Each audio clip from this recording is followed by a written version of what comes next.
کہ یا ایھا الذین آمنوا لا تاکلوا اموالکم بینکم بالباطل الا ان تکون تجارتا عن تراض منکم، اے مسلمانوں ایک دوسرے کا مال باطل طریقے سے نہ کھاؤ، ناحق نہ کھاؤ، سوائے اس کے وہ تجارت ہو باہمی رضامندی کے ساتھ۔ کوئی تاجر مجبور ہو کر کوئی معاملہ کرتا ہے بظاہر رضامندی کے ساتھ تو وہ بھی ویلڈ نہیں ہے، اس لیے کہ اس نے مجبوری سے ہاں کی ہے، ورنہ ہاں نہیں ہے۔ آپ رات کے 10 بجے جاتے ہیں بسم اللہ چوک، اور وہاں ایک پھل والا کھڑا ہے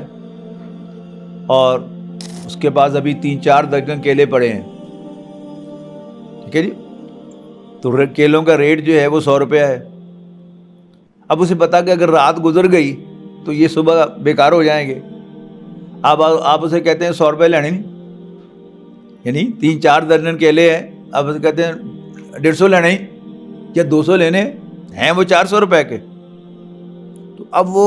اندازہ لگاتا ہے کہ پتہ نہیں اور کوئی گاہک آنا کہ نہیں آنا، اچھا چلو لے لو۔ اب یہ کیوں ضرورت پیش آئی